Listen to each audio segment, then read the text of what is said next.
வணக்கம். நம்ம சேனலுக்கு தொடர்ந்து ஆதரவளித்துக் கொண்டே இருக்கும் நல்ல உள்ளங்களுக்கு நன்றி. தொடர்ந்து ஆதரவு கொடுங்க. இன்னைக்கு எல்லாரையும் பெரிய பெரிய அளவில் அதிர்ச்சிக்குள்ளாக்கிய செய்தி நீதிமன்றத்தில் விக்ரம் ஜூஜுவும் ஆகாஷ் பாஸ்கரன். ஏன் திடீர்னு நீதிமன்றத்தில்? அதையும் தாண்டி ஈடிக்கு ஒரு பெரிய இடி இறக்கிட்டாங்க நீதியரசர்கள் அப்படின்னு திமுக ஆதரவு ஊடகங்கள் செய்தி. உள்ளே போய் பார்த்தா இவங்கெல்லாம் இடி இறக்கலை, இவங்க தான் இடிச்சு போயிருக்காங்க. என்ன விஷயம்? தொடர்ந்து நம்ம ஒரு விஷயம் தான் சொல்லிட்டு இருக்கோம். ஒரு 1000 கோடி ஊழல் அப்படின்னு டாஸ்மார்க் சொல்லிடுச்சு. 39,000 கோடி ஊழல்னு உள்துறை அமைச்சர் சொல்லிட்டார். இதை உச்சநீதிமன்றத்தில் போய் சொன்னாங்கன்னா, ஐயோ அதெல்லாம் விசாரிக்காதீங்க, அதெல்லாம் சட்டவிரோதம், கூட்டாட்சி தத்துவத்துக்கு எதிரானது, அவங்க என்ன வேணால் திருடுவாங்க, ஈடிலாம் உள்ளே போகக்கூடாது, அதெல்லாம் லஞ்ச ஒழிப்புத்துறையே விசாரிக்கட்டும் அப்படின்னு உச்சநீதிமன்றம் சொல்லுன்னு யாராவது நினைக்கிறீங்களா? இதை கூட தெரியாத உடன்பிறப்புகள், அதாவது இவங்க என்னென்னாங்க, ஸ்டாலின் டெல்லி போய் மோடியை பார்த்த உடனே இங்கே இருக்கவங்களுக்கு பாதி பேருக்கு ஒன்றும் பேச முடியல. என்னடா எவ்வளோ பில்டப் பண்ணி வச்சுருந்தோம், ஸ்டாலின் தான் வராரு, விடியல் தர போகிறாரு, பிஜேபிக்கு ஒரு சிம்ம சொப்பனமாக இருப்பார், ஈடிக்கும் பயப்பட மாட்டோம், மோடிக்கும் பயப்பட மாட்டோம் அப்படின்லாம் பேசிகிட்டு இருந்தோம். டக்குன்னு போயிட்டார் இவர் அப்படின்ட்டு இவங்களால ஜீரணிக்க முடியல. துரைமுருகன் போகும்போது முட்டு கொடுத்தாங்க, செந்தில் பாலாஜி போகும்போது முட்டு கொடுத்தீங்க, இதை முட்டு கொடுக்க முடியல. என்ன பேசுறது? கேட்டால் லோக் ஆயுக்தால் நிதி வாங்க போனோன்னா மக்கள்லாம் கலாய்க்கிறாங்க. லோக் ஆயுக்தால் வாங்கிட்டு போனீங்கன்னா 3 தடவை போலியே, என்ன காரணம்ட்டு. இப்படிப்பட்ட சூழ்நிலையில் செந்தில் பாலாஜிக்கு நோட்டீஸ் கொடுத்தது, அது ஒரு முக்கியமாக பார்க்கப்படுது. ஏன் இந்த நோட்டீஸ்? செந்தில் பாலாஜி அமைதியை தெளிந்த நீரோடை மாதிரி போயிட்டு இருக்கும்போது செந்தில் பாலாஜிக்கு நோட்டீஸ். அப்போ விக்ரம் ஜூஜுக்கு ஒரு பிரச்சனை வருது, அந்த பக்கம் இன்னொரு தம்பிக்கு ஒரு பிரச்சனை வருது, ஒரு தம்பி லண்டனில் இருக்கார். இப்படிப்பட்ட சூழ்நிலையில் அடுத்து என்ன நடக்க போகுது? ஒன்று. இன்னொன்று, திமுக அடிக்கடி ஒரு விஷயத்தை சொல்லுவாங்க, இந்தியா முழுக்க ஜிடிபியில் நாங்கள் தான் நம்பர் 1, தொழில்துறையில் நாங்கள் தான் நம்பர் 1, எல்லாத்துலேயும் நாங்கள் தான் நம்பர் 1, மோடியே சொல்லிட்டாரு, சிஏஜி அறிக்கை சொல்லுது அப்படின்னு ஒரு கதை விட்டுட்டு இருப்பாங்க. அதன் கதை என்ன? அதேமாதிரி ஸ்பெயின், அமெரிக்கா உள்ளிட்ட நாடுகளில் துபாய், அபுதாபி இங்கெல்லாம் போய் சிஎம் முதலீடுகளை ஈர்த்தாரே, அந்த முதலீடுகளில் எவ்வளோ வந்ததுன்னு தமிழக அரசு கொடுத்த அறிக்கையை பார்த்தோன்னா தலையே சுற்றுது. உடன்பிறப்புகள் இதுக்கு விவரமாக நமக்கு கமெண்ட் போடணும். ஏன்னா மற்றதுக்கெல்லாம் பேசக்கூடிய உடன்பிறப்புகள் இதை ஏன் பேச மாட்டுறாங்கன்னு நமக்கு புரியல. எவ்வளோப்பா முதலீடு கொண்டு வந்தீங்கன்னு பார்த்தா, அப்போ எல்லாமே அதாவது சொல்லுவீங்களே, தலையில் இருக்க கொண்டையை மறந்துட்டீங்களே கதையாக நமக்கு ஒன்றும் புரியல. என்ன நடந்துட்டு இருக்குது? இதுவும் திராவிட மாடல்னு கொண்டாடப்பட வேண்டிய அவசியம் என்ன? இவங்களே 2026 வேறு வரணுங்கிறாங்களே, வர சூழ்நிலை இவங்களுக்கு தான் இருக்குது. ஏன்னா எதிர்கட்சிகள் சரியில்லை. இப்போ 2026 வந்தால் ஒரு 5 வருஷம் மக்கள் ரோட்டில் தான் நிற்கணுமா? இப்போயே 4 பேர் பல பேர் ரோட்டுக்கு வந்துட்டாங்க. கல்வி கடன் இவங்க சொல்கிறத நம்பி படிச்சுட்டு வேலை இல்லாத இளைஞர்கள் எவ்வளோ பேர் இருக்காங்க. அப்போ எங்கே தான் போயிட்டு இருக்குது? ஒரு பக்கம் திராவிடம்ட்டு ஒரு குடும்பம் சுரண்டிகிட்டு இருக்குது. கேட்டிங்கன்னா வாசிச பாஜகன்னு சொல்லிட்டு இவங்களே முருகன் மாநாடு நடத்துவாங்க, முருகனுக்கு செலவு வைப்பாங்க. எல்லாம் இவங்க பண்ணால் ஓகே, அடுத்த ஆள் பண்ணால் அது பாசிசம். இவ்வளோ தான் திமுகவுடையது. இவங்க அவதூறு வழக்குகளை போடுவாங்க, விவசாயிகள் மேலே குண்டாஸ் போடுவாங்க, அதை பற்றி யாரும் கேட்கக்கூடாது. ஆனால் விவசாயிகள் மேலே கார் ஏற்றி பிஜேபி கொண்டால் அது பாசிசம். மறுபடியும் நம்ம சொல்கிறோம், இந்தியாவில் பிஜேபி மாதிரி ஒரு ஊழல் கட்சி இல்லை, பாசிச கட்சியில் மாற்று கருத்து இல்லை. நீங்கள் யார்? அவ்வளோதான். நீங்களும் மோசம், அவங்களும் மோசம். ஏன்னா அவங்க மட்டும் திட்டிவிட்டு உங்களை மட்டும் உண்ணுமா? என்ன புரியல. நிலைவைத்துவார்கள் மாதிரி நம்ம நிலைவைத்துவார்கள் தான் பணத்தை வாங்கிட்டு சீட்டுக்காக என்ன வேணால் பேசுவாங்க. இத்தனை போராட்டங்கள், வேங்கை வயலில் இவ்வளோ கொடுமைகளுக்கு திரும்ப அமைதியாக இருக்கும்போது வருத்தமாக இருக்குது. எழுதி வச்சுக்காங்க, வரக்கூடிய தேர்தல் நினச்சிட்டு இருக்காங்க. வந்த கருத்து கணிப்பை திமுக ஓரளவுக்கு தவிர ஜெயிச்சிரும். ஆனால் கூட்டணி கட்சிகளுக்கு பெரிய இடி இருக்குது. மக்கள் அவ்வளோ கொந்தளிச்சு போயிருக்காங்க. காங்கிரஸ் வேலையே செய்கிறது இல்லை. அங்கே 1000 கோஷ்டி சண்டை. மறுபடியும் கம்யூனிஸ்ட்டு நல்ல மரியாதை இருந்துச்சு, பல விஷயத்துக்கு குரலே கொடுக்குறாமா, திருமாவளவன் மேலே இருக்க நம்பிக்கை போச்சு. வைகோ ஒரு திமுக உடன்பிறப்பாயிட்டார். ஜவஹர்லா தீவிரமான உடன்பிறப்பு. இன்னொருத்தர் அப்துல் காதர் இருக்கார், அவரு அதை விட தீவிரமான உடன்பிறப்பு. இப்படி எல்லாமே பார்த்தீங்கன்னா திமுகவோட யூபிகளாக ஆகிவிட்டார்கள். இப்படிப்பட்ட சூழ்நிலையில் இடியை இறக்கிறது.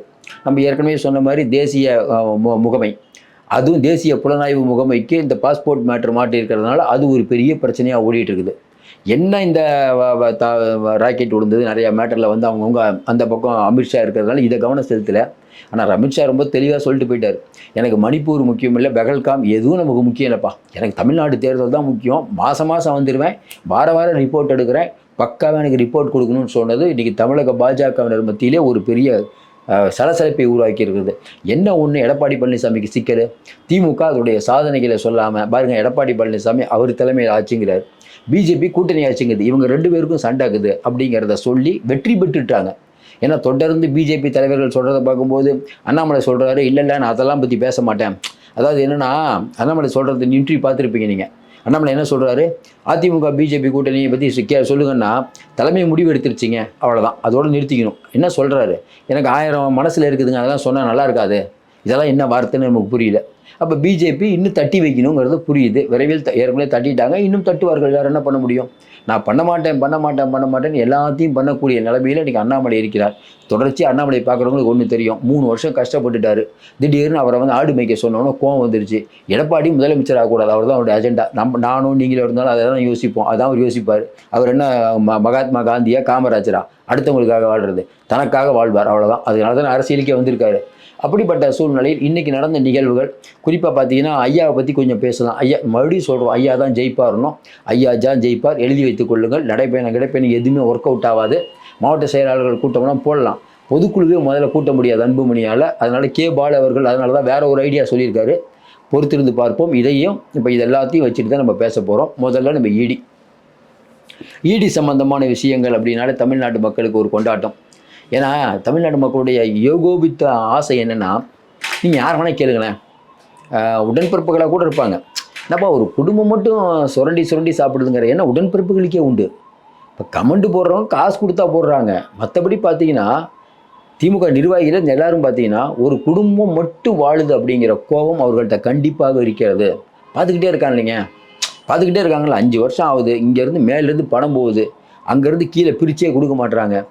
ஏடிஎம்கே ஆட்சியில் எல்லாரும் வாழ்ந்தாங்க, இங்கே சில பேர் மட்டும் வாழ்கிறார்கள். அதிகாரிகள் வாழ்கிறார்கள், சில நிர்வாகிகள் வாழ்கிறார்கள், அவ்வளோதான். அப்படிப்பட்ட சூழ்நிலையில் இன்றைக்கி என்ன இவங்களுக்கு கோபம் அப்படின்னா, இடி அப்படிங்கிற ஒன்று இவங்களை அடித்த ஒன்று விட்ட நிறைய பேருக்கு உள்ளுக்குள்ளே கோபம். அமைச்சர்கள்லாம் கூட சந்தோஷம்தான், எங்கள் பசங்க மேலே தான் இடி வரும்போது அமைதியாக இருந்தீங்களே, உங்களுக்கே வந்துருச்சா அப்படிங்கிற ஒரு ஆசை உள்ளுக்குள்ளே இருக்கும். மறுபடியும் சொல்கிறோம், ஒரு விஷயத்தை பற்றி பேசும்போது உங்களை நினச்சி பாருங்கள். இப்போ துரைமுருகன் லெவலில் நீங்கள் இருந்தீங்க என்ன யோசிப்பீங்க? என் பையனுக்கு மட்டும் ஈடி வரும்போது ஒன்றுமே கண்டுக்கல, உங்கள் பையனுக்கு ஈடி வருதுன்னா பதறீங்கல்ல, நினைப்பாரான்னு நினைக்க மாட்டாரா? இப்படிப்பட்ட சூழ்நிலையில் விக்ரம் ஜூஜு அவர்களும் அதுக்கப்புறம் பார்த்தீங்கன்னா ஆகாஷ் பாஸ்கரன் அவர்களும் நீதிமன்றத்தில் ஒரு வழக்கு போட்டாங்க. எதுக்கு நீதிமன்றத்துக்கு போகிறாங்க? இப்போ விக்ரம் ஜூஜுக்கும் இல்லை வந்து ஆகாஷ் பாஸ்கரன் இவர் 2 பேருக்கும் இப்போ ஏன் போகிறாங்க? அதாவது இடி இவங்க வீட்டை வந்து சீல் வச்சுட்டு அதுக்கப்புறம் பார்த்தீங்கன்னா ஆகாஷ் பாஸ்கரன் அவர்களுடைய செல்லையும் லேப்டாப்பையும் எடுத்துகிட்டு போயிட்டாங்க. உங்களுக்கு தெரியும், எடுத்துகிட்டு போய் கிட்டத்தட்ட ஒரு 10-15 நாளைக்கு மேலே ஆகுது. இப்போ ஏன் வழக்கு திடீர்னு போடுறாங்க? நம்ம ஏற்கனவே சொன்னோம், இவங்க வழக்கு போடாததுக்கு என்ன காரணம்? இவங்க வழக்கு போட்டால் நீதிமன்றம் கேட்கும். நீங்கள் எதுக்கு முன்ஜாமீன் வாங்குற மாதிரி இருந்தால் ஏன் கேட்கும்? இப்போ உச்சநீதிமன்றத்தில் வந்து இடி நீங்கள் வந்து டாஸ்மார்க்கை விசாரிக்கக்கூடாது அப்படின்னு இடைக்கால தடை வச்சுருக்காங்க. ஆனால் இண்டிவிஜுவல் மேலே அந்த விசாரணை பண்ணலாம். இப்போ விக்ரம் ஜூஜு மொழியோ வாரிசு மேலேயோ விசாகன் அவர்கள் மீது தனிநபர்கள் மீது பண்ணலாம். ஆகாஷ் பாஸ்கர் நீங்கள் எல்லாத்தையும் பண்ணலாம். இப்போ உங்கள் பட நிறுவனத்துக்கு போய் என்ன பண்ணிகிட்டு இருக்கீங்க, உங்களுக்கு இந்த பணம் எப்படி வருது ஏது பண்ணுன்னு கேட்கலாம். விக்ரம் ஜூஜுட்ட 120 கோடிக்கு எப்படிப்பா நீ வாட்ச் வாங்கியிருக்க, அப்படி எப்படி உனக்கு பணம் வருது, என்ன நீங்கள் எப்படி சம்பாரிச்சிங்க, இல்லை உங்கள் அப்பா வந்து ராயல் ஃபேமிலியாக எங்கேருந்து பணம் வந்தது, நீ இன்ஸ்டாகிராம்லாம் போட்டுக்கிறத பார்த்தோம், சொல்லுங்கள் தம்பின்னு கேட்டால் பதில் சொல்லணும். அப்படி விசாரிக்கக்கூடிய அதிகாரம் இருக்குது. இப்போ 2 பேர் என்ன பண்ணியிருக்கணும், விக்ரம் ஜூஜு ஆகட்டும் ஆகாஷ் பாஸ்கரன் ஆகட்டும், உடனே உச்சநீதிமன்றத்தை நாடி ஐயா எங்களை விசாரிக்கிறதுக்கும் தடை விதிக்கணும் அப்படின்னு கேட்டிருக்க முடியும். ஆனால் ஏன் கேட்கல? நம்ம சொன்னோம், கேட்க மாட்டாங்க. அவங்க வக்கீல்கிட்ட போய் கண்டிப்பாக ஆலோசனை பண்ணியிருப்பாங்க. நம்ம வக்கீல்கிட்ட கேட்குற மாதிரி கேட்டிருப்பாங்கள்ல.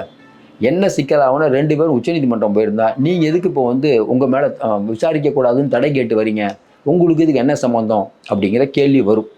அதனால் அவங்க உச்சநீதிமன்றம் போகல. ஆனால் இவ்வளோ நாள் இல்லாமல் திடீர்னு விக்ரம் ஜூஜு அவர்களும் இங்கே ஆகாஷ் பாஸ்கரன் அவர்களும் நீதிமன்றம் சென்னை உயர்நீதிமன்றத்தை நாடி பாருங்கள், ஒருத்தர் வந்து என் வீட்டை சீல் வச்சுட்டாங்க, ஒருத்தர் என்கிட்ட இருக்க லேப்டாப்பையும் செல்லையும் கொண்டு போயிட்டாங்க, எங்களுக்கும் அதுக்கு என்ன சம்மந்தம், நான் ஒரு பட தயாரிப்பாளர்னு ஒருத்தர், இன்னொருத்தர் எனக்கும் டாஸ்மார்க்கு சம்மந்தமே இல்லைங்க, அந்த ஏரியா பக்கமே நான் போனது இல்லைங்க அப்படின்னு அவர் சொல்லியிருக்கார். இதில் கவனிக்கத்தக்க விஷயம், 2 பேர் நீதிமன்றம் போயிருக்காங்க, 3வது ஆள் எங்கே? இதற்கு பதில் சொல்லணும்ல திமுக, முதன்மையானவர் குடும்பத்தில் இருக்கவங்க பதில் சொல்லணும்ல. ரத்தீஷ் ஏன் போகல? அப்போ ரத்தீஷ் போனால் கரெக்டாக தொக்கா மாட்டுவார். எப்படி? ஆமாம் சார், விசாகன் அவர்கள்ட்ட இவர் நேரடியாக பேசியிருக்கார் ரத்தீஷ், அதற்கான ஆதாரங்கள் இருக்குது, வாட்ஸ்அப் சாட்ஸ் இருக்குது. அதுவும் இல்லாமல் அதிகாரப்பூர்வமான இல்லத்தில் வாரிசும் அமைச்சரும் உட்கார்ந்துருக்கும் போது விசாகன் அவர்கள்ட்ட எல்லாத்தையும் இனிமேல் தம்பிகிட்ட சொல்லுங்கள், ரத்தீஷ்கிட்ட சொல்லுங்கள், இங்கே நீங்கள் வர வேணாம், எல்லாம் தம்பி தான் சொல்லுவாங்கள்ல, எனக்கு தம்பி தான் எல்லாம், அவர் இல்லாமல் நான் சாப்பிடக்கூட மாட்டேன், அவர் தான் நான் தான் அவர் தான் நான், அவருக்கு தான் எல்லாம் முக்கியத்துவம், என்கிட்ட பேசுகிற மாதிரி எல்லாத்தையும் நீங்கள் சொல்லுங்கள், எனக்கு கொடுக்குற மரியாதை விட அதிகமாக கொடுங்க. அதனால தான் இவ்வளோ ஐஏஎஸ் ஐபிஎஸ் அதிகாரிகளை இடமாற்றம் செய்வதாகட்டும், இரவு நேர பார்ட்டிகளாகட்டும், படம் எடுக்கிறதாகட்டும், சாதாரணமாக சின்ன வயசில் 15-20 கோடி ஒரு நாளைக்கு புரண்டா அவர்கள் என்ன நிலைமைக்கு ஆவாங்க அப்படிங்கிறதுக்கு இதெல்லாம் ஒரு உதாரணம். நமக்கே ரொம்ப கஷ்டமாகுது. இதெல்லாம் சாமானியன் வந்து பாவம். நீங்களே பாருங்கள், 200 ரூபாய்க்காக கமெண்ட் உருண்டு போடுறாங்க உடன்பிறப்புகள். ஆனால் எந்த விதமான கமெண்ட்டுமே போடாமல் ஒரு நாளைக்கு 15 கோடி சம்பாதிக்கிறாங்கன்னா இப்போ உடன்பிறப்புகள் இதெல்லாம் அவங்களுக்கும் கோவம் வருது. இதெல்லாம் கேட்க அவங்களுக்கு வெறி ஏறுது. நம்ம இவ்வளோ கஷ்டப்படுறோம், கஷ்டமே படாமல் ஒருத்தர் சம்பாதிச்சுட்டு இருக்காங்க, கோவம் இருக்கிறது. சில பேருக்கு இருக்கிறது, பல பேருக்கு பரவாயில்லப்பா இதாவது வந்தால் போதும், அடுத்து திமுக ஆட்சி வரணும், இது அதேமாதிரி கமெண்ட் போடணும், வேலைக்கே போகாமல் ஓட்டிகிட்டு இருக்கலாம், அதில் பல பேர் இருக்காங்க. இப்போ விக்ரம் ஜூஜு அவர்களும் ஆகாஷ் பாஸ்கரன் அவர்களும் நீதிமன்றத்துக்கு போன உடனே நீதிமன்றம் என்ன சொல்லுது? ஆமாங்க, இடி வந்து எதுக்குங்க வந்து இவங்க வீட்டுக்கெல்லாம் வந்து நீங்கள் வந்து இது பண்ணுறீங்க, சீஸ் பண்ணுறீங்க, ஏன் சீல் வைக்கிறீங்க அப்படின்னு கேட்குது. உடனே இடி சொன்ன பதில், இல்லைங்க அவர் வீட்டுக்கு போனால் அவர் இல்லை, அதனால் சீல் வச்சோன்ட்டு. அடுத்து உயர்நீதிமன்றம் கேட்குது, ஏங்க இவங்களுக்கும் இதுக்கும் என்ன தொடர்பு அப்படின்னு உங்கள் பதில் அறிக்கையை தாக்கல் பண்ணுங்கன்னு சொல்லிடுச்சு. இவ்வளோ தான். உடனே இடி இறக்கிய நீதிமன்றம், இடிலாம் ஒன்றும் இறக்கலை. ஆகாஷ் பாஸ்கரனும் விக்ரம் ஜூஜுவும் அவங்களே தானே போய் மாட்டிக்கிட்டாங்க. எழுதி வச்சுக்கோங்க, மாட்டிக்கிட்டாங்க. ஏன் எதுக்கு இப்போ நீதிமன்றம் போகிறாங்க? இன்னொன்று எல்லாருக்கும் ஒரு சந்தேகம், 3 பேர் இருந்தாங்க, 2 பேர் நீதிமன்றம் போகிறாங்க, ஏன் ஒருத்தர் நீதிமன்றம் போல? எப்படிங்க போவாங்க? அதான் டாஸ்மார்க்கில் அவர் பேசிகிட்டு இருக்காரு, ரெக்கார்ட்லாம் இருக்குது, எப்படிங்க போவார்னு நீங்கள் கேட்குறது புரியுது. அதையும் தாண்டி வெளிநாட்டில் இருக்கீங்க நீங்கள், தேவையில்லாமல் வக்கீல் வச்சு வாதானா முதல்ல நீங்கள் நாட்டுக்கு வாங்கன்னு கூப்பிட்டா இன்னும் சிக்கலாயிரும். 2 அது ஒரு பக்கம். இன்னொரு பக்கம் விக்ரம் ஜூஜுக்கும் இவருக்கு என்ன பிரச்சனைன்னா, வக்கீல்கள் கண்டிப்பாக சொல்லியிருப்பாங்க, ஏங்க இப்போ அதாவது எப்பயுமேங்க பதைக்கிறவங்க இருக்காங்களா, பதற காரியம் சதறன்னு 2 பேர் கேட்டுக்கிட்டே இருப்பாங்கல்ல, ஏங்க எல்லாருக்கும் விசாரிக்கக்கூடாதுன்னு சொல்லிட்டாங்க, எங்களுக்கு ஒரு ஸ்டே ஆர்டர் வாங்கி கொடுங்கன்னு கேட்டுட்டு இருப்பாங்க. அப்போ சரிங்க நம்ம மூவ் பண்ணலாம். ஆனால் என்ன சிக்கல் வரும்னா, இப்போ வந்து ஈடிகிட்ட வந்து கேட்பாங்க, நீங்கள் 2 பேரும் எப்படி சம்மந்தப்பட்டிருக்கீங்கன்னு கேட்டால் ஈடி பதில் சொல்ல வேண்டியிருக்கும். அதுவரை உங்களை விசாரிக்க மாட்டாங்க அப்படின்னு ஐடியா கொடுத்துருப்பாங்க. அதனால தான் அவசரமாக நீதிமன்றத்துக்கு போகிறாங்க. இவ்வளோ நாள் நம்ம நீதிமன்றத்துக்கு போனதுக்கு காரணம் ஒன்று விஷயம் அவங்களுக்கு புரிஞ்சிருக்கும், இடி நம்ம 2 பேரையும் விசாரிக்க ரெடி ஆகிட்டாங்க, உடனே இப்போ நீதிமன்றம் போய் இந்த வழக்கை இழுத்தடிக்கணுங்கிற நோக்கம் தான், வேறு ஒன்றும் இல்லை. சரி, இழுத்தடிக்க முடியுமானா எப்படி இழுத்தடிக்க முடியும்? கொஞ்சம் யோசனை பாருங்களேன். இப்போ வந்து விக்ரம் ஜூஜுவும் நம்ம ஆகாஷ் பாஸ்கரன் 2 பேரும் வந்து கோர்ட்டில் இப்போ சொல்லிட்டாங்க, எங்களுக்கும் டாஸ்மார்க்கு சம்மந்தம் இல்லைங்க. ரைட்டு, டாஸ்மார்க் பதிலில் சொல்லும், ஆமாம் யுவர் ஆனர், நாங்கள் டாஸ்மார்க் சம்மந்தமாக இவங்களுக்கு ஏதாவது லிங்க் இருக்குமான்னு நினச்சோம், ஒருவேளை லிங்க் இருந்ததுன்னா லிங்க்னு சொல்லிடுவாங்க. இல்லைன்னா என்ன சொல்லுவாங்க, ஐயா அவர் 500 கோடி கொடுத்து பிஸ்னஸ் பண்ணிகிட்டு இருக்காரு படத்தில், இந்த 500 கோடி இவருக்கு எப்படி வந்ததுங்கிறத நாங்கள் ஆராய்ஞ்சோம், சரியான கணக்கு இல்லை, அதுக்கு விசாரிக்க போகிறோம் அப்படின்னா நீதிமன்றம் இல்லை, டாஸ்மார்க்குக்கும் இவருக்கும் லிங்க் இருந்தால் மட்டும் விசாரிங்க, மற்ற இடத்துல அவர் ஊழல் பண்ணியிருந்தால் நீங்கள் விசாரிக்கக்கூடாதுன்னு சொல்லுமா சொல்லாத? நீங்களே சொல்லுங்கள். சொல்லிடும்ல, ஏங்க எந்த ஊழல்னாலும் ஊழல் தானேங்க, விசாரிங்கன்றோம். அதையும் தாண்டி விக்ரம் ஜூஜு ஐயா ஒரு 120 கோடிக்கு வந்து வாட்ச் வச்சிருக்கிறதா இன்ஸ்டாகிராமெல்லாம் போட்டுட்ருக்காரு, இவருக்கும் மேலிடத்துலலாம் தொடர்பு இருக்குங்கிறத நாங்கள் ஃபோன்லாம் கண்டுபிடிச்சிட்டோம், அதனால் இவர் விசாரிக்கணும் இவர் ஆனர் அப்படின்னா நீதிமன்றம் சொல்லி 120 கோடிக்கு எப்படிப்பா நீ வாட்ச் வாங்குறேன்னு கேட்குமா கேட்காதான்? வழியை போய் வம்படியாக மாட்டியிருக்காங்க. ஏன் அப்படின்னா இவர்களுக்கு ஒன்றும் புரியல. ஏன்னா இவங்க இப்போ என்னென்னா, இந்த புலனாய்வு அமைப்புகளை பற்றி தெரிஞ்சவங்களுக்கு தெரியும், அவங்களே சில மேட்ரு கசி விடுவாங்க. எப்படி இடி வந்து பெரிய லெவலில் வந்து ஒரு ரெய்டை பண்ண போகிறாங்க அப்படின்னு ஒரு தகவல் வரும்.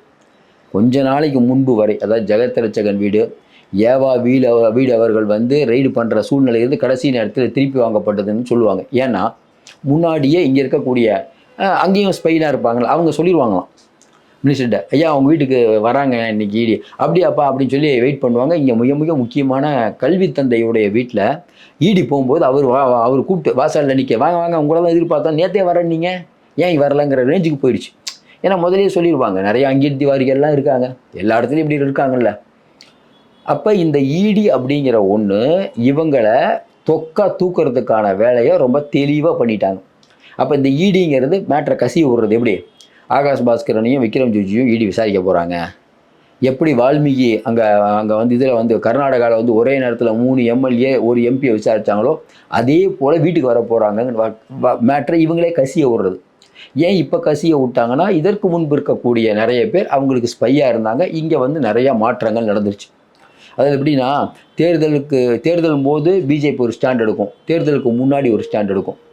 தேர்தல் வரும்போது 10 மாதத்துக்கு மோடி அடிக்கடி வருவார். அதாவது அமித்ஷா வந்து மாதத்துக்கு ஒருத்தர் வருவார். ஏன்? தமிழ்நாட்டில் திமுக தோக்கடிக்கணும். 10 மாதத்துக்கு அப்புறம் அமித்ஷா வரவே மாட்டார். வருஷத்துக்கு ஒரு தடவை வந்தாலே பெரிய விஷயம் தான். ஏன்? அதுக்கப்புறம் தமிழ்நாடு எதுக்கு? அதுக்கப்புறம் அவங்க மேகாலயா அங்கே போயிடுவாங்க. எங்கே எலெக்ஷன் நடக்குது அங்கே போவாங்க. இப்போ அடுத்ததாக எந்தெந்த ஊருக்கு போவார்? பீகாருக்கு போயிட்டுருக்காரு. அடுத்து மேற்கு வங்காளம் போவார், கேரளா போவார், தமிழ்நாடு போவார். மேற்கு வங்காளம், தமிழ்நாடு, கேரளா இந்த இந்த இந்த இந்த இந்த மாநிலங்களில் அவர்கள் ரொம்ப ரொம்ப தீவிரமாக பார்க்கக்கூடிய மாநிலம் தமிழ்நாடு. கேரளாவுக்கு அவங்க நம்பிக்கை இல்லை. கேரளாலாம் வரமாட்டேன்னு முடிவு பண்ணிட்டாங்க. மேற்கு வங்காளத்தையும் கொஞ்சம் ஆழம் பார்க்கலான்னு முடிவு பண்ணுறாங்க. தமிழ்நாடு தான் சூப்பராக மாட்டிக்குது. ஏன்னா மம்தா பானர்ஜியை வீழ்த்துறது கஷ்டங்கிறது பிஜேபிக்கு தெரியும். தமிழ்நாடு ஒன்றும் பிரச்சனை இல்லை, பதட்டப்பட்டுட்டு இருக்காங்க. ஈடின்னு சொன்ன உடனே டெல்லிக்கு ஓடி வந்துட்டாங்க. அப்போ ஈஸியாக அவங்கள ஒரு முடிச்சு விடலாங்கிற கதைக்கு அமித்ஷா வந்துட்டார். அதுக்கேற்ற போல் இவங்க பயப்படுறத வெளியில் ரொம்ப அழகாக காட்டிட்டாங்க. விக்ரம் ஜூஜு அவர்களும் ஆகாஷ் பாஸ்கரனும் போனதை, நீதிமன்றம் போனதே புலிவாலை பிடிச்ச கதை. இனிமேல் ஈடிக்கு நீங்கள் வந்து பதில் சொல்லுங்கன்னு சொல்லிட்டாங்க. இல்லைனா கூட ஏதாவது இப்போ பேரம், இதில் என்னென்ன பேரம் நடந்திருக்கு எப்படின்னா, தம்பிகள்கிட்ட ஒரு பெரிய கட்டுமான நிறுவனம் மோடிக்கே வேண்டிப்பட்டவங்க. அவங்க என்ன சொன்னாங்கன்னா, நாங்கள் உங்களை காப்பாற்றுறோம். ஏன்னா வாரிசு காப்பாற்ற மாட்டார். ஏன்னா அவர் காப்பாற்றிடுவார். அவர் பாட்னாக்கு 300 ஸ்வீட் பாக்ஸ் அனுப்பிட்டாங்க. உங்களை நாங்கள் காப்பாற்றுறோம், பெரிய தொகை கொடுங்கன்னு கேட்டிருக்காங்க. அந்த தொகை என்னென்னா, இவங்க சம்பாதிச்சதில் மேக்சிமம் தொகையை கேட்டாங்க. அதனால் பிரச்சனை. அந்த கட்டுமான நிறுவனம் யாருன்னா, ஓபிஎஸ்க்கு பணத்தை கொடுத்து வச்சுருந்தார்.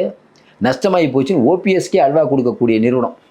ஓபிஎஸ்ஸே மோடிக்கிட்டே இருக்கார், அவருக்கே அல்வா கொடுக்குறாங்கன்னா எப்படிப்பட்ட நிறுவனம்னு பாருங்கள். இந்த நிறுவனம், மருமகன், அதுக்கப்புறம் அண்ணாமலை, இதெல்லாம் ஒரு டீம். நல்லா நீங்கள் கவனித்து பார்த்தீங்கன்னா, அரசியலில் ஒவ்வொரு இடத்துல ஒரு புள்ளிகள் இருக்கும். இந்த ஸ்டேடியத்தில் வந்து ஐயா ஓபிஎஸும் சபரீசனும் பேசிகிட்டு இருந்தாங்க. அது அதிமுகவில் வெளியிட்டாங்க. அது நீங்கள் சாதாரண நிகழ்வுலாம் இல்லை. ஓபிஎஸ்ஸை வந்து இயக்கிறது யாருன்னா சபரீசன் தான்.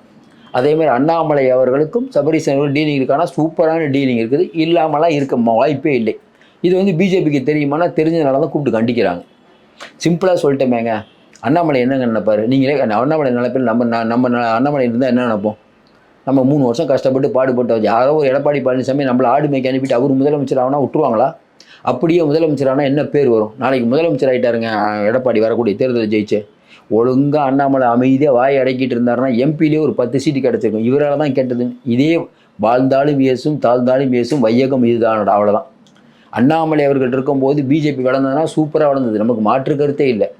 அண்ணாமலை இப்போ இருந்தாலும் வளர்ந்துருக்கும், அதுலேயும் நமக்கு மாற்று கருத்து இல்லை. ஆனால் ஒரு அளவுக்கு மீறி பேசிட்டதா அவங்க தலைமையை நினைக்குது. ஏன்னா அவரே சொல்கிறார், தலைமைக்கு முடிவுக்கு நான் கட்டுப்படுவேன் போது பிஜேபி பற்றி நம்ம இன்னும் பேச முடியாது. அப்போ இவர் பெரிய நெட்வொர்க். இந்த நெட்வொர்க்குடைய அடுத்த விஷயம் என்ன? சபரீசன் இங்கே மக்கள் நல கூட்டணியை உருவாக்க முயற்சிக்கிறார். எப்படியும் அதிமுக பிஜேபி கூட்டணி புட்டுக்கணுங்கிறது திமுகவோட எண்ணம். அதாவது அதிமுக தனியாக நிற்கணும், விஜய் தனியாக நிற்கணும், பிஜேபி தனியாக நிற்கணும், இவங்க மட்டும் கூட்டணி படத்தில் ஜெயிக்கணும், திராவிட மாடல் ஆட்சியை மீண்டும் அமைக்கணும். அதுதான் கட்டுக்கடங்காத பணங்க. மாப்பிள்ளையிடம் இருக்கக்கூடிய கட்டுக்கடங்காத பணம். அன்புமணி வந்து திமுகவை திட்டுறாரு, பிஜேபியோட போகிறாருன்னு. பிஜேபிட்டையும் ஒரு ஒரு ஒரு ஒரு டீலிங்கு, காந்தி டீலிங்கு, சபரீசன்ட்டையும் ஒரு காந்தி டீலிங். அதே போல் இங்கேயும் தான் டீலிங். எல்லாமே டீலிங் தான். உங்களுக்கு வேறு ஒன்றும் இல்லை, டீலிங் தான். இன்னும் சிம்பிளாக சொல்கிறதுனா, ஐயா வந்து பிஜேபியோட கூட்டணி, அதாவது நம்ம மோடி, அமித்ஷா 2 பேருமே வந்து நம்ம இந்தியாவை உலக லெவலில் பிரசித்திப்படுத்துகிறாங்க, பாராட்டுகள்னு ராமதாஸ் ஐயா சொல்கிறார். என்ன அர்த்தம்? பிஜேபி கூட்டணிக்கு போகிறார். கரெக்டுங்களா? பேசிட்டார். அன்புமணி என்ன சொல்கிறாரு? திமுகவை திட்டுறார், அவரும் பிஜேபி கூட்டணிக்கு போகிறார். 2 பேருக்கு ஏதாவது வேறுபாடு இருக்கா? 2 பேரும் பிஜேபி கூட்டணி. அப்புறம் இதுக்கு ஐயா தனியாக இருக்கார், அன்புமணி தனியாக இருக்கார். எல்லாம் காந்தி தான். மக்களுக்கு அது தெரியாமல் இருக்குது, எதனால் இவ்வளோலாம் பஞ்சாயத்து ஓடுதுன்னு. அதனால் எல்லாத்துடைய மையப்புள்ளியும் காந்தி தான்.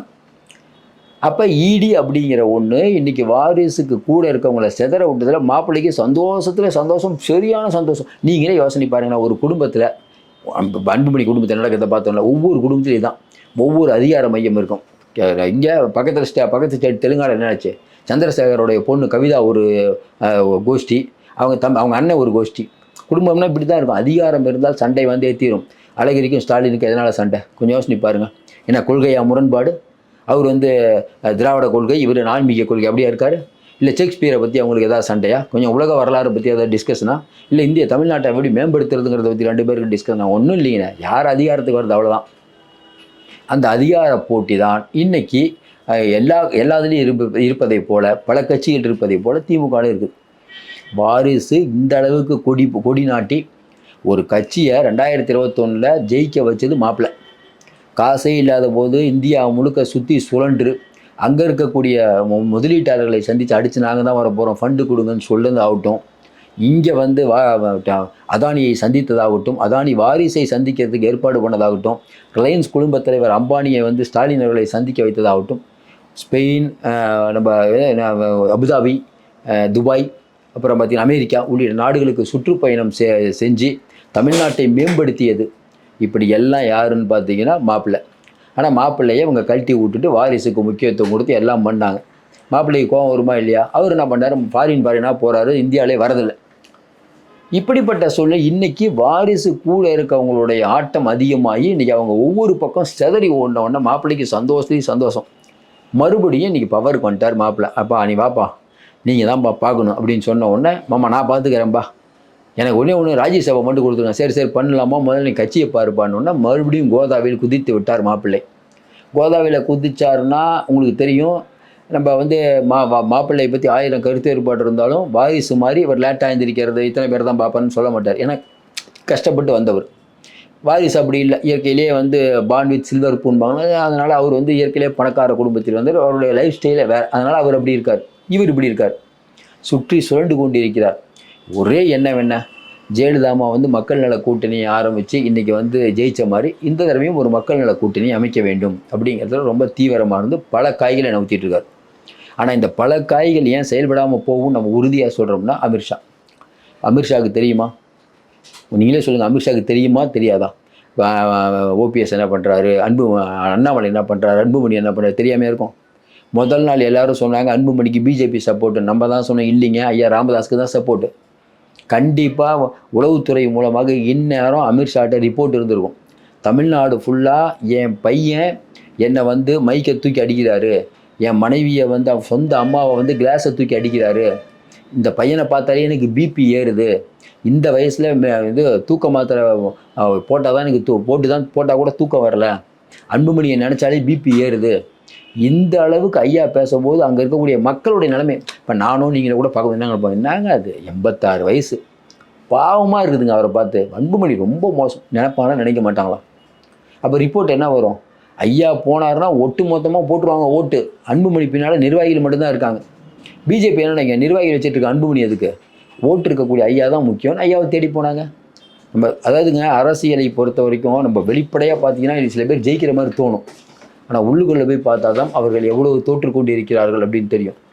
மறுபடியும் சொல்கிறோம், இன்றைக்கி இருக்கக்கூடிய சூழ்நிலையில் ஐயா பேசுகிறதாகட்டும், நம்ம இவர் பேசுகிறதாகட்டும், எல்லாத்தையும் வச்சு அதிகாரமும் பணமும் இருக்க இடத்தில் நிறையா பிரச்சனைகள் வரத்தான் செய்யும். அதுதான் இங்கே வந்துருக்குது. இப்போ அதே மாதிரி தான் இன்றைக்கி வந்து வாரிசுடைய மேட்டர் வந்துருக்குது. வாரிசுக்கு என்ன பிரச்சனை உங்களுக்கு தெரியும், கூட இருக்கவங்க இல்லாமல் அவரால் செயல்பட முடியல. அவர் நிறையா சீட்டு கேட்கணுன்னு இருக்கார். ஆனால் என்ன சிக்கல், அந்த சீட்டை எந்தெந்த வேட்பாளரை தேர்ந்தெடுக்கக்கூடிய இடத்தில் இருக்கக்கூடியது பென் கம்பெனி. அதாவது 5 பேர் சேர்ந்தால் ஒரு உணவை வீணாக்கிடுவாங்கிற மாதிரி பென் கம்பெனி ஒன்று, கரெக்டுங்களா? சுனில் ஒன்று, ராபின் சர்மா ஒன்று, உளவுத்துறை ஒன்று. இது இல்லாமல் இன்னொரு ஏஜென்சி வச்சு பண்ணுறாங்க. இது தமிழ்நாட்டில் வந்து எப்படி நம்ம ஜெயிக்கிறோம், நமக்கு என்ன ஆதரவு இருக்குது, புரட்டி அதாவது திமுக அப்படிங்கிற கட்சி வந்து இன்றைக்கி அதிகாரிகள் வந்து இன்றைக்கி முதலமைச்சரை வழி நடத்துகிறார்கள் இருந்தாலும் சில சிஸ்டம் நல்லா ஒர்க் ஆகும். அதில் குறிப்பிட்டு பார்த்தீங்கன்னா உங்களுக்கு வந்து சமூக ஊடகங்களில் வந்து அவங்களுடைய வீச்சு ரொம்ப அதிகமாக இருக்கும். அதை வந்து எடப்பாடிகிட்ட இல்லை, இவங்ககிட்ட இருக்குது. அதை வைத்துக்கொண்டு ஒரு நெரேட்டிவை செட் பண்ணுவாங்க. எப்படி அதிமுக பிஜேபி கூட்டணி ஜெல்லாவில், நம்மளும் சொல்கிறோம் ஜெல்லாவில் கீழ்மட்டத்தில் அதிமுக பிஜேபியில் இன்னும் அந்த இணக்கம் வரலை. அதுக்கு வந்து உசுப்பேற்றுற மாதிரி ஏற்கனவே அண்ணாமலை வேறு பேசிகிட்டு இருக்கிறது நமக்கு தெரியுது. இப்போ அண்ணாமலையுடைய ஆதரவாளராக இருக்கக்கூடிய ஒருவர் அண்ணாமலைக்காக ஒரு 10 ஓட்டு இருக்குதுன்னு வச்சுக்கோங்களேன், எல்லா ஓட்டும் முக்கியம் இல்லை. அவங்க என்ன நினைப்பாங்க, ஏங்க அதிமுகவோட பிஜேபி கூட்டணி சேர்ந்துக்குதே, உங்கள் கருத்து என்னன்னு கேட்டால் என்ன சொல்லணும்? ஏங்க மேலிடம் சொல்லிடுச்சுங்க, அன்றைக்கி நானே அமித்ஷா பக்கத்தில் உட்காந்து எதிர்கட்சி தலைவர் எடப்பாடி தான் அப்படின்னு சொல்லிட்டார் அமித்ஷா. அதுக்கப்புறம் நான் என்னங்க சொல்கிறது, இப்படி தானே சொல்லணும். அதுக்கு சொல்கிறாரு, ஏன்டா என் மனசில் என்னென்னமோ இருக்குது, ஏன் வார்த்தையை பிடுங்குறீங்க, ஏதாவது பேசிட போகிறேன், அப்புறம் பேசுவோம். இப்போ பார்க்கக்கூடிய அண்ணாமலையுடைய ஆதரவாளர் என்னப்பாங்க, அண்ணாமலைக்கு விருப்பம் இல்லைங்கிறது ஊருக்கே தெரியும். அதை இன்னும் வலிமைப்படுத்தி தொடர்ந்து பேசி கொண்டிருந்தால் எப்படி கூட்டணி ஜெல்லாகும்? கீழே சரியாக தப்போ 3 வருஷம் இருந்திருக்காருங்க. அண்ணாமலைக்குன்னு ஒரு ரசிகர் இருக்காங்கன்னா உண்மையிலே இருக்காங்க, அதுலேயும் மாற்று கருத்துலாம் இல்லை. அண்ணாமலை ஆதரவாளர்கள் கணிசமாக இருக்காங்க. பாரத் மாதா கே அப்படின்னு ஜேன்னு சொன்னால் கூட அண்ணாமலை மேலே சின்ன பற்றாக இருக்காங்க. அந்த பற்று உள்ளவர்களை கொஞ்சம் கொஞ்சமாக இன்னும் அதிமுக மேலே வெறுப்படைய செய்ய வைத்து அதிமுக நிற்கிற இடத்தெல்லாம் பிஜேபிக்காரங்களை ஓட்டு போடக்கூடாது அப்படிங்கிறது அண்ணாமலையோட நோக்கம். வேறு என்ன நோக்கமாக இருக்க முடியும்? தலைமை ஒன்று சொல்லிடுச்சு, உங்களுக்கு என்ன? நீங்களே சொல்கிறீங்க தலைமைக்கு முடிவுக்கு கட்டுப்படுவேன்னு. அப்புறம் எப்படி தனி கருத்து நீங்கள் சொல்லுவீங்க? இந்த வார்த்தையை நீங்கள் சொன்னால் என்னங்க அர்த்தம்? நம்மளே கேட்குறோம். அண்ணாமலை மீது ரொம்ப அபிமானம் உள்ள நிறையா தோழர்கள் இருப்பாங்க. நம்மளே கேட்குறோம், இந்த வார்த்தையை எனக்கு சொல்லலாம் இல்லை கடந்து போயிருக்க வேண்டியதானே? கொஞ்சம் யோசனை பாருங்கள். அப்போ அண்ணாமலை அவர்களுக்கு மீண்டும் ஒரு பெரிய பிரச்சனை காத்திருக்கிறது. எப்படி இதை சும்மா விடுவார்? எடப்பாடி தான் சும்மா விட்டுட்டுருப்பாரா? எடப்பாடி தான் ரொம்ப தெளிவாக சொல்லிட்டார், எங்கள் தலைமையில் தான் ஆச்சு. ராஜேந்திர பாலாஜி ஏன் சொல்கிறாரு? உதயகுமார் யார் சொல்கிறார்? இவங்கெல்லாம் யாரோட வாய்ஸில் பேசிகிட்டு இருக்காங்க? நயினார் நாகேந்திரன் என்ன சொல்கிறாரு? எடப்பாடி தாங்க சிஎம். நீங்கள் பங்கேற்பீங்களா? அதெல்லாம் அப்புறம் தான் முடிவு செய்யணும். ஆமாம், ஒருவேளை வந்து தொங்கு சட்டசபை வந்து பிஜேபியில் உறுப்பினர் இருந்து அவங்க ஆதரவு இல்லாமல் ஆட்சேபிக்க முடியும்னா அவங்களுக்கு எம்பி அமைச்சர் கொடுக்கணும். திமுகவுக்கு அதே நிலவு தான்.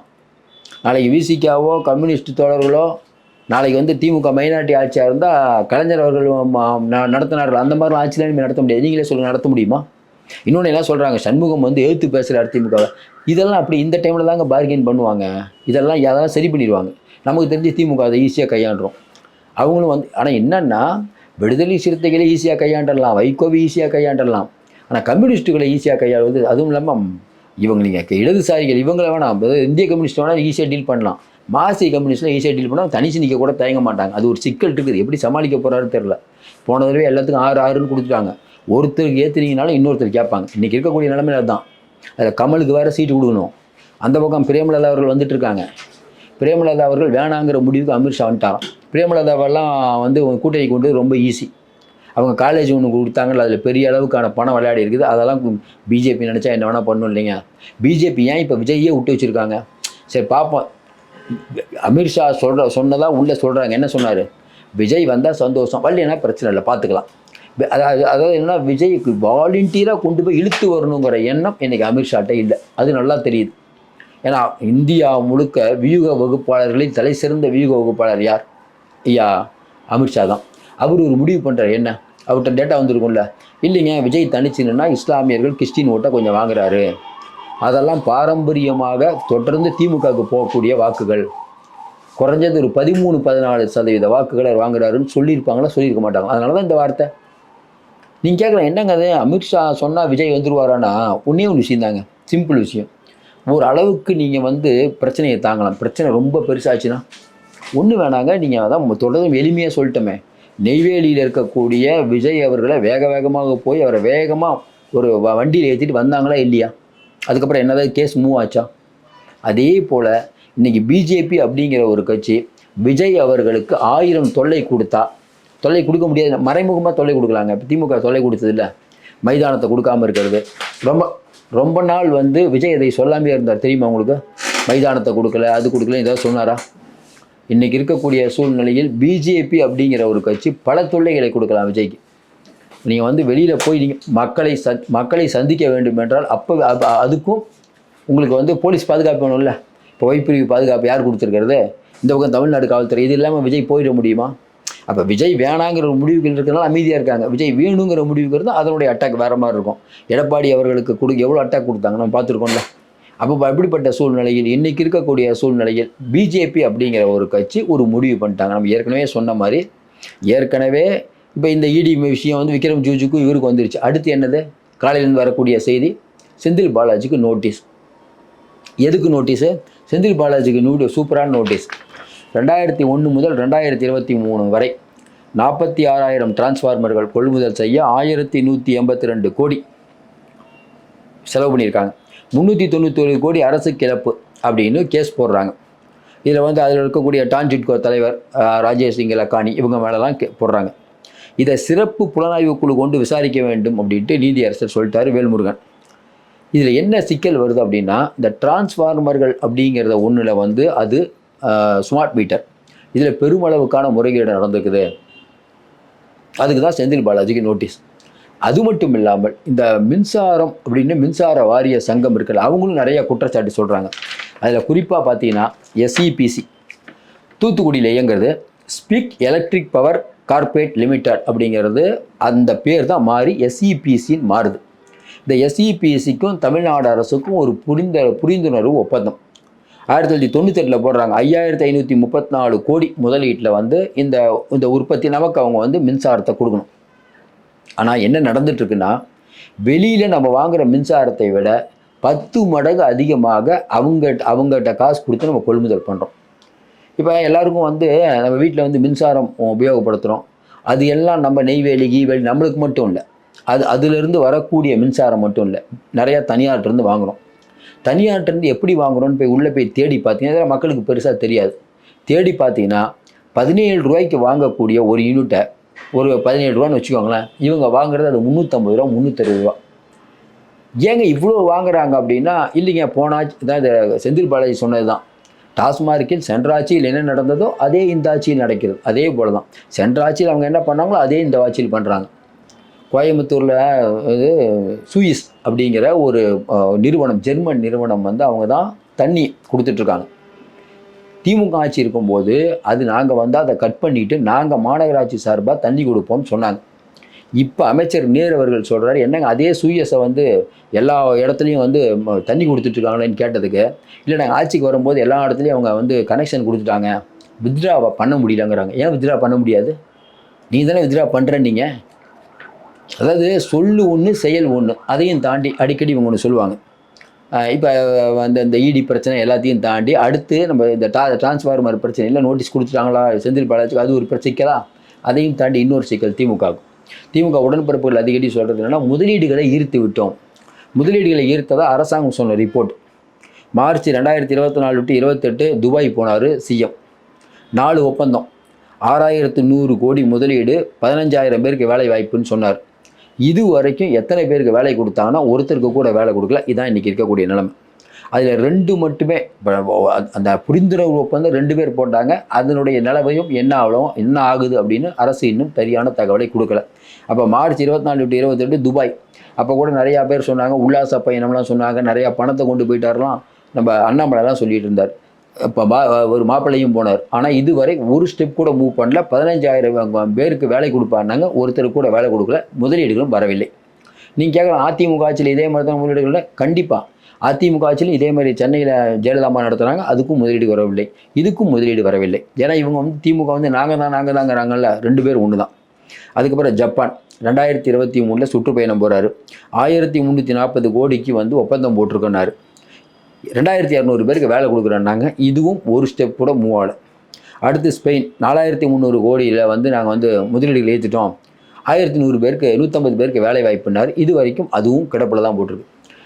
தொடர்ந்து துபாய் போனீங்க, அமெரிக்கா போனீங்க, ஸ்பெயின் போகிறீங்க, இவ்வளோ நாடுகளுக்கு போனீங்க இல்லைங்க. நீங்கள் முதலீடுகளை ஏன் ஈர்த்தீங்கன்னா, என்னங்க இப்படி சொல்லிட்டீங்க, இந்தியாவிலே ஜிடிபியில் நாங்கள் தான் ஃபஸ்ட்டு.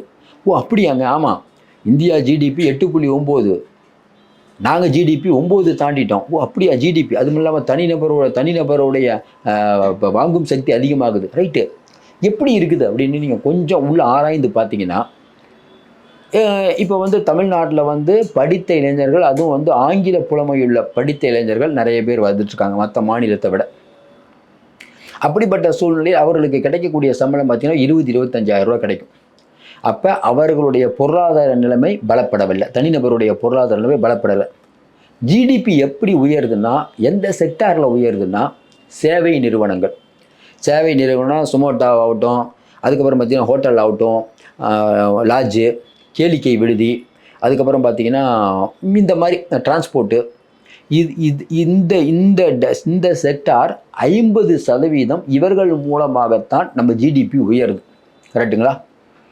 சரி, இந்த ஜிடிபி அப்படிங்கிறது இதில் உயருதுங்களே, அப்போ அரசாங்கம் என்ன இது அரசாங்கம் தானே பண்ணுச்சுன்னா, அரசாங்கம் இதில் ஒன்றுமே பண்ணல. சேவைக்கு அரசாங்கம் என்ன பண்ணாங்க?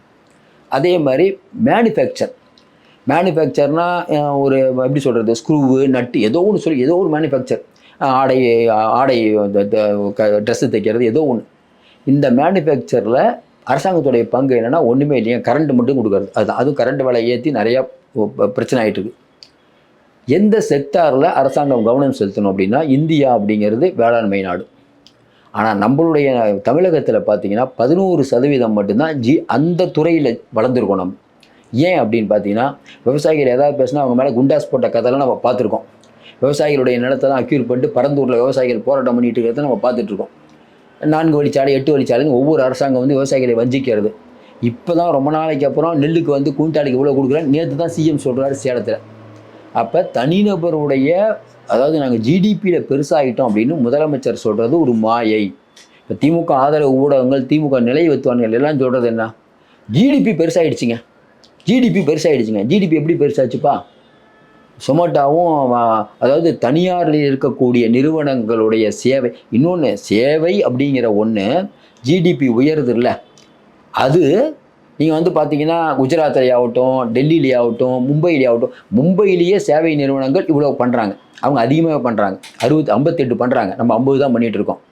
ஏன்னா இந்த தமிழகத்தை பொறுத்த வரைக்கும் அந்த சேவை நிறுவனங்களை விட மார்க்கெட் பெருசு மகாராஷ்டிரா. இதெல்லாம் பார்த்தீங்கன்னா பீகார்லாம் கொஞ்சம் கம்மியாக இருக்கும். மறுபடியும் நம்ம சொல்கிறோம், இதை வைத்து ஜிடிபி உயர்ந்துருச்சுன்னு இவர் சொல்கிறதே ஒரு மாயை. அது எங்கே இருந்திருக்க வேண்டும்? விவசாயத்தில் இருந்து கொண்டு விவசாய தொழிலாளர்கள் இன்றைக்கி எந்த அளவுக்கு பாடுபட்டு இருக்காங்கங்கிறது நாடறியும். அதாவது காற்றடிச்சு வந்து வாழை மரம் வச்சுன்னா அதை வந்து இழப்பீடு கொடுக்குறோன்னு கொடுக்குறதே இல்லை. ஒன்று சென்ட்ரல் கவர்மெண்ட் கொடுக்குறதில்ல, ஸ்டேட்டும் கவர்மெண்ட் இல்லை, 2 பேரும் சேர்ந்து வஞ்சிக்கிறார்கள். ஆனால் முதலமைச்சர் சொல்கிறாரு நாங்கள் சொன்னதையும் செய்தோம், சொல்லாதையும் செய்தோன்னு. இவ்வளோ விஷயங்கள் இருக்கும்போது திமுகவுடைய ஒரே ஒரு நம்பிக்கை என்ன, எப்படி நம்ம ஜெயிச்சிடலாம், ஏன் பணம் இருக்குது. அந்த பக்கம் பார்த்தா அதிமுக பிஜேபி கூட்டணி ஒட்டலை. எடப்பாடி பழனிசாமிக்கு வந்த சிக்கல் என்ன, எடப்பாடி பழனிசாமி எப்போ பூத்து கமிட்டிக்கு பூத்து எல்லாத்துலேயும் அவர் வேலை பார்த்துட்டு இருந்தாலும் இன்னும் அதிமுக பிஜேபி கூட்டணி கீழே ஒட்டலை.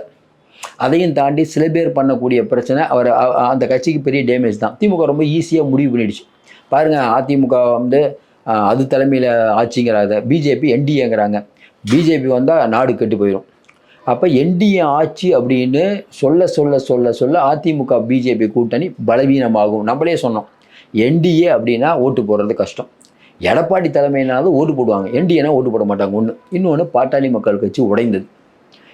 அதிமுக அதுக்கப்புறம் பார்த்தா பெரிய கட்சி எது அப்படின்னு பார்த்தீங்கன்னா பாட்டாளி மக்கள் கட்சி தான். எங்கள் அந்த கூட்டணியில் பாட்டாளி மக்கள் கட்சி இன்றைக்கி பிளவுபட்டுருது. அப்பா ஒருத்தர், பையன் ஒருத்தர். 2 பேரில் யார்கிட்ட பேசுவீங்க நீங்கள்? 2 பேரில் யார்கிட்ட பேசினாலும் பிரச்சனை. ஏன், யாருக்கு என்ன செல்வாக்குன்னு தெரியல. எப்படி இருந்தாலும் சேதாரம். திமுகவுக்கு ரொம்ப மகிழ்ச்சி. நீங்கள் பார்த்தீங்கன்னா திமுக ஆதரவு தொலைக்காட்சியில் ராமதாஸ் ஐயா பேட்டி ஆகட்டும் எல்லாம் போடுவாங்க, உடைந்தது பாட்டாளி மக்கள் கட்சி.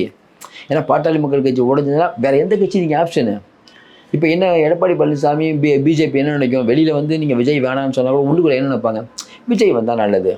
தமிழகம் முழுக்க முகம் தெரியக்கூடிய இன்னும் அதிகமாக க்ரௌடு புல்லிங் இருக்கக்கூடிய ஒருவர் வந்து திமுகவுக்கு எதிராக பேசினா அது இன்னும் எஃபெக்ட் அதிகமாக இருக்கும். தொடர்ந்து நம்ம சொல்லிட்டோம், விஜய்க்கு நிறையா சிக்கல் இருக்குது. ஒரு தலைவர் என்றால் பல முடிவுகளை எடுக்க வேண்டும். சரியான நேரத்தில் பிஜேபியோட போனால் திட்டுவாங்கன்னு வெளியில் திட்டுவாங்க, கேவலப்படுத்துவாங்கன்னு தெரிஞ்சும் பிஜேபியோட போனதுனால தான் திமுகவே நீ உண்டு இல்லைன்னு பண்ணுது பிஜேபி. அது எடப்பாடியோட வெற்றி. அதனால் எடப்பாடிக்கு சேதாரம்னா கண்டிப்பாக சேதாரம். ஏன்னாங்க பிஜேபியோட இப்பவும் கூட்டணி இல்லை, 29லேயும் கூட்டணி, 2 பேர் கூட்டணி வச்சுருக்கீங்க, உங்களுக்கு கொள்கையே இல்லைங்கிற திட்டு வாங்கிறாரு. அந்த அவமானம் இருக்கும். ஆனாலும் யார் ஜெயிச்சது? சரி, அரசியலெல்லாம் அவமானத்தை பார்த்தா முடியுமா பாஸ் அப்படின்னு கேட்குறீங்க. நிரந்தர நண்பனும் இல்லை, நிரந்தர பகைவனும் இல்லை, முடிஞ்சு போச்சு. ஆனால் புதுசாக வந்திருக்காரு விஜய்ங்கும் போது அவருக்கு சில சங்கடங்கள் இருக்குது. ஏன்னா கொள்கை எதிரின்னு பிஜேபி சொல்லிட்டீங்க, டக்குன்னு பிஜேபியோட கூட்டணிக்கு போனீங்கன்னா திமுக என்ன சொல்லணும்? நாங்கள் அப்போவே சொன்னோம் இல்லைங்க, பிஜேபியோட பி டீம் பார்த்தீங்கன்னா உறுதி ஆகிடுச்சு. அது ஒரு சிறிய அப்போ இமேஜ் போயிடும். ஏன்னா இப்போ என்னென்னா எடப்பாடி பழனிசாமிக்கோ ஸ்டாலினுக்கோ இமேஜ் எல்லாம் ஒன்றும் இல்லைங்க. ஏன், அவங்க பண்டாரம் பரதேசின்னு பிஜேபியோட கூட்டணி வச்சுட்டாங்க. அதிமுகவும் பல பல்ட்டி அடிச்சிருக்கேன். ஜெயலலிதா மேலேயும் ஊழல் குற்றச்சாட்டு வந்தது. யார் மேலே? எல்லாத்து மேலேயும் ஊழல் குற்றச்சாட்டு. திமுகலே இதே தான். ஆனால் இங்கே அப்படி இல்லையே. விஜய் கட்சியில் விஜய் மேலேயோ மற்ற யார் மேலேயோ ஊழல் குற்றச்சாட்டு இருக்குது. அப்போ தூய வடிவாக நாங்கள் வர்றோம்னு சொல்லி வந்த முதல் தேர்தல்லையே போய் கூட்டணி வச்சாங்கன்னா அது வந்து விஜயோடைய அந்த கேரியருக்கு கொஞ்சம் இழுக்கு. எம்எல்ஏக்கள் கிடைக்கலாம். நாளைக்கு முன்னே நீங்கள் வெளியில் போய் பேசினா பாப்பா உங்களை பற்றி தெரியும், நீங்கள் தான் பிஜேபியோட கூட்டணி வச்சவங்களாச்சு அப்படின்னா என்ன பேசுவீங்க? நாளைக்கு பிஜேபி எடுத்து என்ன பேசுவீங்க? நாட்டு நலனுக்கு எதிராக கொள்கைகளை பிஜேபி கொண்டு வரும்போது நீங்கள் வந்து ரொம்ப நீங்கள் கேட்க முடியாது. அது ஒரு சிக்கல் விஜய் அவர்கள் இருக்குது. ஆனால் என்ன ஒன்றுன்னா அரசியலை பொறுத்த வரைக்கும் நீங்கள் அரசியலுக்கு வந்துட்டு சார் அதான் சொல்லுவாங்கல்ல, பாம்பு திங்கிற ஊரில் நடுத்துண்டு நம்மளுதுன்னு கேட்டு வாங்கி சாப்பிட்ணுமா, அந்த மாதிரி எல்லாரும் இங்கே மோசமாக இருக்கும்போது நீங்கள் மட்டும் உத்தம புத்திரனாக இருந்தீங்க வச்சுக்கோங்களேன். சீமான் மாதிரி ஒவ்வொரு எலெக்ஷனும் ஒரு பயிற்சி தான். பயிற்சி எடுத்துக்கிட்டே இருப்பீங்க. எத்தனை வருஷம் பயிற்சி எடுப்பீங்க? அந்த சிக்கல் விஜய்க்கு அவர்களுக்கு இருக்கிறது. அதனால் எல்லா விஷயத்தையும் உள்நோக்கி பார்த்தால் வரக்கூடிய தேர்தல் அப்படிங்கிறது இன்றைக்கி வந்து திமுகவுக்கும் வாழ்வாசாவா போராட்டம், அதிமுகவுக்கும் போராட்டம், விஜய்க்கும் போராட்டம், எல்லாருக்கும் போராட்டம். இல்லை டென்ஷனே இல்லாத கட்சி அப்படி பார்த்தீங்கன்னா விடுதலை சிறுத்தைகள், காங்கிரஸ், கம்யூனிஸ்ட்டுகள், அதுக்கப்புறம் பார்த்தீங்கன்னா இருக்கவே இருக்குது பிஜேபி. அவங்களுக்கு ஒன்றும் பிரச்சனை இல்லை, தோத்தாலும் பிரச்சனை இல்லை, ஜெயிச்சாலும் பிரச்சனை இல்லை. அது எப்படின்னா உயிர் போகிற பிரச்சனைலாம் இல்லை. எடப்பாடி தோற்று போயிட்டாருன்னா வீட்டுக்கு போக வேண்டியதான். ஸ்டாலின் தோற்று போயிட்டாருன்னா கட்சி இருக்குமாங்கிற சந்தேகம். மறுபடியும் எதிர்கட்சியால் அவரால் ஒன்றும் பண்ண முடியாது. அதனால் வரக்கூடிய தேர்தல் அப்படிங்கிறது மிகப்பெரிய பணம், இப்போவே பணம் விளையாடிட்டு இருக்குது. இந்த பணத்தில் புதிதாக வந்தவர்கள் கண்டிப்பாக காணா போவார்கள். ஏன்னா 2 மலை மோதும் போது நடுவில் வந்து நீங்கள் நிற்க விட மாட்டாங்க சார். 2 பேர் சேர்ந்து கார்னர் பண்ணுவாங்க. விஜய்க்கு அதானே சிக்கல். நீங்கள் 2 பேர் கூடயும் வந்துட்டீங்கன்னா 2 பேர் சேர்ந்து உங்களை இது பண்ணிடுவாங்க. அது வந்து ஜெயலலிதாமாவும் கலைஞர் அவர்களும் சேர்ந்து விஜயகாந்தை பண்ணாங்க. அது முடிஞ்சிடும். அது விஜய் எப்படி பண்ண போகிறாருன்னா ஒரு உறுதியாக நம்ம தொடர்ந்து ஒன்று சொல்லுவோம். நீங்கள் விஜய்க்கு அரசியல் தெரியல, என்ன வேணால் சொல்லுங்கள். ஆனால் விஜய் வந்து பொதுமக்கள் பணத்தை ஏமாற்ற வராரு, இல்லை அவர் வந்து அதிகாரத்துக்கு ஆசைப்பட்டு வராரு, அவர் மக்களுக்கு நல்லது செய்யணுங்கிற விருப்பமே இல்லை, அவருக்கெல்லாம் அரசியல் வந்து பிடிக்கலிங்க, சும்மா ஒரு வந்து முதலமைச்சர் ஆயிடணுங்கிற எய்ம் மட்டும்தான் இருக்குது, மக்களுக்கான நலத்திட்டங்கள்லாம் அவர் செய்யணுங்கிற ஒரு நோக்கம்லாம் இல்லை, இவரும் 10ஓட 11ங்கிறத நம்பல. அவர் ஏதோ பண்ணணும்னு நினைக்கிறார், இல்லைன்னா சினிமாலே இருந்துருப்பாரு, எதுக்கு சார் வராரு. நிறைய பேர் சொல்கிறாங்க, இல்லை அரசியல் அப்படிங்கிறது சினிமாவை விட பவர்ஃபுல்லான இடம், அதிகாரம் மிக்க இடம். அது உண்மைதான். அதுக்காக எடுத்த உடனே அவர் கொள்ளடிக்க வராரு. அரசியல் தெரியாது சார். புதுசாக வரவங்க எல்லாருக்கும் அரசியல் தெரியணும்னு அவசியம் இல்லை. இப்போ இவர் எடப்பாடி பழனிசாமிகிட்ட கூட திராவிடத்தை பற்றி கேட்டாங்க. அதெல்லாம் என்கிட்ட தெரியாதுங்க, புலவர்கிட்ட கேளுங்கிறாரு. ஆனால் 20,000 புக்கு படித்த அண்ணாமலை அதுக்கு விளக்கம் சொல்லியிருப்பார். ஆனால் அண்ணாமலை ஜெயிச்சாரா, எடப்பாடி ஜெயிச்சாரா? கொஞ்சம் யோசனை பாருங்கள். அண்ணாமலை ஆடு மேய்க்க வச்சது யார்? எடப்பாடி. அந்த சாதுரியம் அவருக்கு இருக்குல்ல. அரசியல் அது இருந்தால் போதும். இங்கே ரொம்ப தெரியணுங்கிற அவசியம் இல்லை. அதிகாரிகளை வேலை வாங்கணும் தெரியணும், மக்கள்கிட்ட எப்படி மூவ் பண்ணணும்னு தெரியணும், வழக்குகள்லேருந்து எப்படி காப்பாற்றிக்கணும்னு தெரியும். இது தெரிஞ்சால் போதும் அரசியல். அவ்வளோதானே சார் அரசியல். இன்றைக்கி மோடி அமித்ஷாவின் அரசியல் கரைச்சி குடிச்சிட்டு வந்தாங்களா ஏதாவது யூனிவர்சிட்டியில் போய்? ஒன்றும் வேணாம். மக்கள் அதிகாரத்துக்கு வர வேண்டியது, அதிகாரத்தில் வந்தது எல்லா அமைப்புகளும் பயன்படுத்தி எதிர்கட்சிகளை ஒன்றும் இல்லாமல் பண்ண வேண்டியது. மிஷினை வந்து எப்படி சமாளிக்கணுங்கிற கலையை தெரிந்தவர்கள், தேர்தல் ஆணையத்தை எப்படி வழி கொண்டு வரணும்னு தெரிஞ்சவங்க. அதனால் தொடர்ந்து ஜெயிச்சிட்டு இருக்காங்க. இல்லைன்னா அரசியலில் வந்து பெருசாக கட்டு ஞானி அவங்க. அது தொடர்ந்து நம்ம நிறையா தகவல் தந்துட்டுருக்கோம். தொடர்ந்து ஆதரவு கொடுங்கள். நிறைய அண்மை தகவல் தொடர்ந்துட்டுருக்கோம். சப்ஸ்கிரைப் பண்ணி பார்த்து ஊக்கம் கொடுங்க. மீண்டும் சந்திப்போம். நன்றி, வணக்கம்.